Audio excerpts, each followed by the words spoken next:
یہ سورہ تکویر مکہ میں نازل ہوئی ہے، اس میں 29 آیتیں ہیں۔ تو یہ سورت کو حضور خاص طور پر جو ہے اس کو توجہ اور غور سے سمجھ کر پڑھنے کے لیے فرمائے ہیں، تو اسی لیے پورا سورہ ہی مجھے پڑھنا پڑا اور ترجمے کے ساتھ آپ کو پڑھ کے سنائی۔ تو اب اس سورت میں دیکھیے مفسرین لکھتے ہیں بطور خاص قیامت کی منظر کشی کی گئی ہے، اسی لیے رسول اللہ صلی اللہ علیہ وسلم کا فرمان ہے جس کو یہ بات پسند ہے کہ وہ قیامت کو اس طرح دیکھے جیسے آنکھ سے دیکھنا ہوتا ہے، تو اسے چاہیے کہ وہ اذا الشمس کویرت اذا السماء انفطرت، یہ ترمذی ہے، غور اور توجہ سے پڑھے، ترمذی کی حدیث ہے، مسند احمد کی حدیث ہے، یہ حدیث میں ہے، یعنی جس طرح سر پر امامہ لپیٹا جاتا ہے اس طرح سورج کے وجود کو لپیٹ کر پھینک دیا جائے گا۔ امامہ یعنی یہ مولانا لوگ سر پہ باندھتے ہیں نا کپڑا، تو لپیٹتے ہیں اس طرح، تو وہ مثال دی گئی ہے اس میں۔ اسی طرح سورج اور چاند کو بھی لپیٹ دیا جائے گا جس سے اس کی روشنی از خود ختم ہو جائے گی۔ حدیث میں ہے الشمس والقمر مکوران یوم قیامت، صحیح بخاری کی حدیث ہے۔ اب یہاں دیکھیں گے قیامت والے دن چاند اور سورج لپیٹ دیے جائیں گے۔ بعض روایت سے معلوم ہوتا ہے کہ لپیٹ کر ان دونوں کو جہنم میں پھینک دیا جائے گا۔ اب سوچ رہے ہوں گے آپ، ارے ایسا کیسا جہنم میں کیوں پھینک رہا اللہ، یہ تو اس کی کائنات میں سے ہے، پھر بھی وہ جہنم میں کیوں پھینک رہا ہے؟ تاکہ مشرکین مزید ذلیل و خوار ہوں جو ان کی عبادت کرتے تھے، یعنی لوگ جو ہے کبھی وہ ایمان نہیں لا کر جو ہے اللہ پر ایمان نہیں لا کے چاند و سورج کی پرستش کرتے تھے، ابھی بھی کر رہے نا لوگ، تو اس طرح سے جو ہے اللہ ان کی وہ ذلیل و خوار ہونے کے لیے وہ جہنم میں پھینک دے گا لپیٹ کر۔ دوسرا ترجمہ ہے جھڑ کر گر جائیں گے، یعنی آسمان پر ان کا وجود ہی نہیں رہے گا اور پہاڑوں کو زمین سے اکھیڑ کر ہواؤں میں چلا دیا جائے گا اور وہ دھنی ہوئی روئی کی طرح اڑیں گے۔ اب پہاڑ کیا ہو جائیں گے، جیسا روئی کو دھنکتے ہیں تو ریزہ ریزہ ہو کے اڑتی ہے ہوا میں، اسی طرح پہاڑ بھی ریزہ ریزہ ہو کے اڑ جائیں گے۔ حمل والیاں یعنی گابھن اونٹنیاں جب ان کا حمل 10 مہینوں کا ہو جاتا ہے تو عربوں میں یہ بہت نفیس اور قیمتی سمجھی جاتی تھیں۔ جب قیامت برپا ہوگی تو ایسا ہولناک منظر ہوگا کہ اگر کسی کے پاس اس قسم کی قیمتی اونٹنیاں بھی ہوں گی تو وہ ان کی بھی پرواہ نہیں کرے گا۔ قیامت کی بات بتائی جا رہی ہے، اس میں منظر کشی وہی ہے، غور سے ذرا توجہ سے سنیں اس کو، یعنی انہیں بھی قیامت والے دن جمع کیا جائے گا، یعنی ان میں اللہ کے حکم سے آگ بھڑک اٹھے گی۔ یہ معلوم ہوتا ہے کہ ہر انسان کو اس کے ہم مذہب ہم مشرب، یعنی ایک مذہب کے لوگ ہیں یا ایک جگہ پانی پینے والے لوگ ہم مشرب کے ساتھ ملا دیا جائے گا، مومن کو مومنوں کے ساتھ اور بد کو بدوں کے ساتھ، یہودی کو یہودیوں کے ساتھ، عیسائی کو عیسائیوں کے ساتھ۔ اس طرح قاتل کو سرزنش کی جائے گی، یعنی ملامت کی جائے گی قاتلوں کو، کیونکہ اصل مجرم تو وہی ہوگا نہ کہ موعودت جس سے بظاہر سوال پوچھا جائے گا۔ موت کے وقت یہ صحیفے لپیٹ دیے جاتے ہیں۔ اب دیکھیے، اب کئی پیغمبروں پر جو ہے صحیفے بھی اترتے تھے، صحیفے نازل ہوتے تھے، جیسے کتابیں، آسمانی کتابیں 4 بڑے ہیں اور پوروں پہ کتابیں تو نہیں آئی ہیں نا، صحیفے آتے رہے، تو یہ صحیفے بھی لپیٹ دیے جائیں گے۔ پھر قیامت والے دن حساب کے لیے کھول دیے جائیں گے، جنہیں ہر شخص دیکھ لے گا، بلکہ ہاتھوں میں پکڑ دیے جائیں گے، یعنی وہ اس طرح ادھیڑ دیے جائیں گے جس طرح چھت ادھیڑ دی جاتی ہے۔ یہ جواب ہے، یعنی تب مذکورہ امور ظہور پذیر ہوں گے، جن میں سے پہلے 6 امور کا تعلق دنیا سے ہے اور دوسرے 6 امور کا تعلق آخرت سے ہے۔ اس وقت ہر ایک کے سامنے اس کی حقیقت آ جائے گی۔ اس سے مراد ستارے ہیں۔ خنس خنس یہ لفظ آیا ہے جس کے معنی پیچھے ہٹنے کے ہیں، یہ ستارے دن کے وقت پیچھے ہٹ جاتے ہیں اور نظر نہیں آتے، اور یہ زحل، مشتری، مریخ، زہرہ، عطارد یہ ستارے بھی ہیں، یہ خاص طور پر سورج کے رخ پر ہوتے ہیں۔ بعض کہتے ہیں کہ سارے ہی ستارے مراد ہیں، کیونکہ سبھی اپنے غائب ہونے کی جگہ پر غائب ہو جاتے ہیں یا دن کو پیچھے رہتے ہیں۔ الجواد جلنے والے، الکنس چھپ جانے والے، جیسے ہرن اپنے مکان اور مسکن میں چھپ جاتا ہے، وہ مثال دی گئی ہے۔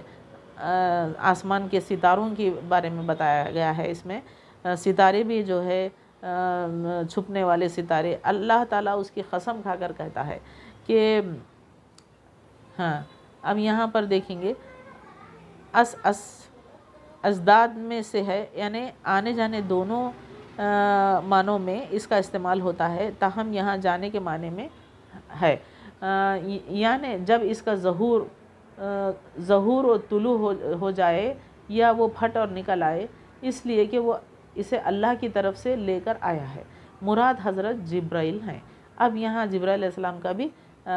قصہ، یعنی ان کے بارے میں بھی بتایا جا رہا ہے۔ آسمان پر کیا ہے، آسمان کی قیامت میں آسمان کے ہی بارے میں زیادہ بتایا جا رہا ہے کہ آسمان میں سورج اور چاند کو لپیٹ کر پھینک دیا جائے گا، جہنم میں پھینک دیا جائے گا، اور ستارے، تمام ستارے جو دن میں نظر نہیں آتے رات میں دکھتے ہیں، چھپتے ہیں، نکلتے ہیں، تو یہ سب چیزیں کیا ہیں۔ اب ان کے ساتھ ساتھ جبرائیل علیہ السلام کا بھی ذکر آیا اس میں، یعنی جو کام اس کے سپرد کیا جائے اسے پوری قوت سے کرتا ہے یہ فرشتہ، یعنی یہ جو جبرائیل علیہ السلام ہیں، تو آپ وہی لے کر آتے تھے نا حضور کو، تو یہ سب سے بڑا فرشتہ، چار بڑے فرشتوں میں یہ پہلے نمبر پہ ہے، تو اسے پوری قوت سے کرتا ہے، یعنی فرشتوں کے درمیان اس کی اطاعت کی جاتی ہے، یہ فرشتے کی، وہ فرشتوں کا مرجع اور مطاع ہے، نیز وحی کے سلسلے میں امین ہے، وحی لانے میں یہ امین کہتے ہیں۔ یہ خطاب اہل مکہ سے ہے، اور اب دیکھیے اب یہ خطاب کس کی طرف توجہ ہو رہی ہے، اہل مکہ کے لوگوں کے لیے، اور صاحب سے مراد، صاحب ایک لفظ آیا ہے اس میں سورے میں، یہ کیا ہے، مراد رسول اللہ صلی اللہ علیہ وسلم ہے، یعنی تم جو گمان رکھتے ہو کہ تمہارا ہم نسب اور ہم وطن ساتھی کون ہے، ہم نسب حسب نسب سے آپ کا ہی ہے، اور ہم وطن تمہارے ہی وطن کا ساتھی محمد صلی اللہ علیہ وسلم دیوانہ ہے، نعوذ باللہ ایسا نہیں ہے، کیونکہ اہل مکہ کیا کہتے تھے، یہ ہمارے ہی نسب کا ہے، ہمارے حسب نسب سے آیا ہے، ہمارا رشتہ دار ہے، ہمارے ہی علاقے کا رہنے والا، تو یہ پیغمبر کیسے ہو سکتا ہے، تو یہ تو دیوانہ ہے، نعوذ باللہ ایسا نہیں ہے۔ ذرا قرآن پڑھ کر تو دیکھو کہ کیا کوئی دیوانہ ایسے معارف و حقائق بیان کر سکتا ہے اور گزشتہ قوموں کے صحیح حالات بتلا سکتا ہے جو اس قرآن میں بیان کیے گئے ہیں۔ یہ پہلے گزر چکا ہے کہ رسول اللہ صلی اللہ علیہ وسلم نے حضرت جبرائیل کو 2 مرتبہ ان کے اصلی حالت میں دیکھا ہے، جن میں سے ایک کا بیان ذکر ہے۔ یہ ابتدائے نبوت کا واقعہ ہے۔ اس وقت حضرت جبرائیل کے 600 پر تھے، جنہوں نے آسمان کے کناروں کو بھر دیا تھا۔ دوسری مرتبہ معراج کے موقع پر دیکھا، جیسا کہ سورہ نجم میں تفصیل گزر چکی ہے۔ یہ نبی صلی اللہ علیہ وسلم کی بابت وضاحت کی جا رہی ہے۔ اب یہاں پر نبی حضور کے بابت وضاحت کی جا رہی ہے، کیا ہے یہ، آپ کو جن باتوں کی اطلاع دی جاتی ہے، اب تو جبرائیل علیہ السلام کے بارے میں بتایا گیا، اب یہاں پر جو ہے حضور کے بارے میں بتایا جا رہا ہے، جن باتوں کی اطلاع دی جاتی ہے، جو احکام و فرائض آپ کو بتلائے جاتے ہیں، ان میں سے کوئی بات آپ اپنے پاس نہیں رکھتے، بلکہ فریضہ رسالت کی ذمہ داریوں کا احساس کرتے ہوئے ہر بات اور ہر حکم لوگوں تک پہنچا دیتے ہیں، جس طرح نجومیوں کے پاس شیطان آتے ہیں اور آسمانوں کی بعض چوری چھپی باتیں ادھوری شکل میں انہیں بتلا دیتے ہیں۔ قرآن ایسا نہیں ہے، یعنی کیوں اس سے اعراض کرتے ہو، یعنی اللہ تعالیٰ اہل مکہ سے مخاطب ہو کر یہ کہتا ہے کہ تم اس سے اعراض کیوں کرتے ہو، اور یعنی ایسے ہی چپ ایزی لے لیتے ہیں، یہ کیا ہے، پیغمبر کہاں سے آتا، ہمارے نسب کا ہے، اس کو تو کچھ معلوم نہیں ہے، چپ ایسے ہی یوں ہی کہتا ہے، تو یہ ایسا نہیں ہے، اس کی اطاعت نہیں کرتے، تم لوگ اس کی اطاعت کیوں نہیں کرتے، کیونکہ یہاں پر اللہ نے حضور کی بابت ان کی خوبیاں بیان کیا ہے، کیا تھے ان کے، جن باتوں کی اطلاع ہم دیتے ہیں جو احکام و فرائض آپ صلی اللہ علیہ وسلم کو بتلائے جاتے ہیں ان میں سے کوئی بات اپنے پاس وہ نہیں رکھتے، بلکہ فریضہ رسالت کی ذمہ داریوں کا احساس کرتے ہوئے ہر بات ہر حکم لوگوں تک پہنچا دیتے ہیں۔ جس طرح نجومیوں کے پاس شیطان آتے ہیں اور آسمانوں کی بعض چوری چھپی باتیں ادھوری شکل میں انہیں بتلا دیتے ہیں، قرآن ایسا نہیں ہے، یعنی کیوں اس سے اعراض کرتے ہو، اس کی اطاعت نہیں کرتے؟ یعنی تمہاری چاہت اللہ کی توفیق پر منحصر ہے۔ جب تک تمہاری چاہت کے ساتھ اللہ کی مشیت اور اس کی توفیق بھی شامل نہیں ہوگی، اس وقت تک تم سیدھا راستہ بھی اختیار نہیں کر سکتے۔ کس کو بتا رہا ہے یہ؟ اہل مکہ کو، کہ جب تم نہیں مان رہے نہیں ہیں، اس کی اطاعت نہیں کرتے، اپنے رسول کی محمد صلی اللہ علیہ وسلم کی اطاعت نہیں کرتے، جو آپ تمہارے بیچ آیا ہے ایک پیغمبر، تو ان کو جو ہے ان کی اطاعت کیوں نہیں کرتے؟ تم نہیں کر سکتے، تم کو توفیق ہی نہیں ملی۔ اللہ کی مشیت اور توفیق اگر ملتی ہے تو وہی انسان، وہی شخص جو ہے وہ مقام پاتا ہے۔ اب ہر کوئی کسی کو نہیں ہو سکتا، یعنی تمہاری چاہت اللہ کی توفیق پر منحصر ہے۔ اب ہر کوئی چاہتا، ارے ہم کو نبی بنانا تھا، اللہ ہم کو کیوں نہیں بنایا، ان کو کیوں بنایا، ہم کو بنانا تھا۔ تو یہ چاہت رکھنے والے یہ ایسا یوں ہی نہیں بن سکتے۔ جب تک تمہاری چاہت کے ساتھ اللہ کی مشیت اور اس کی توفیق شامل نہیں ہوگی، اس وقت تک تم سیدھا راستہ بھی اختیار نہیں کر سکتے۔ یہ وہی مضمون ہے جو سورہ قصص 56 آیت میں بیان ہوا ہے، اِنَّكَ لَتَهْدِي مَنْ أَحْبَبْتَ وَلَكِنَّ اللَّهَ يَهْدِي مَن يَشَاءُ وَهُوَ أَعْلَمُ بِالْمُهْتَدِينَ۔ آپ جسے چاہیں ہدایت نہیں کر سکتے، بلکہ اللہ تعالیٰ ہی جسے چاہے ہدایت کرتا ہے، ہدایت والوں سے وہی خوب آگاہ ہے۔ یہ ایک سورہ قصص میں یہ ایک آیت آئی ہے، اس میں اسی کا بیان ہے، یعنی جسے چاہیں ہدایت نہیں کر سکتے۔ تو اللہ جس کو چاہتا ہے، مشیت اس کی مشیت سے ہی جو ہے وہ مقام پا سکتا ہے۔ تو یہاں پر اللہ تعالیٰ قیامت کی جو منظر کشی کیا ہے اس یہ سورے میں، تو مفسرین نے اچھا کھل کر اور تفصیل سے اس کو بیان کیا ہے۔ تو میں سمجھتی ہوں یہ اچھی طرح غور سے توجہ سے سنیں اس بات کو، ایک بار نہیں، دو بار نہیں، بار بار سنیں، تاکہ آپ کے ذہن میں ایسا آ جائے، دماغ میں، کہ ہم یہ اس منظر کو آنکھوں سے دیکھ رہے ہیں، قیامت کے اس منظر کو ہم آنکھوں سے دیکھ رہے ہیں۔ یہ محسوس ہونا چاہیے، ہر انسان کو یہ ہونا چاہیے، کیونکہ اب قیامت کب آتی کس کو پتہ ہے،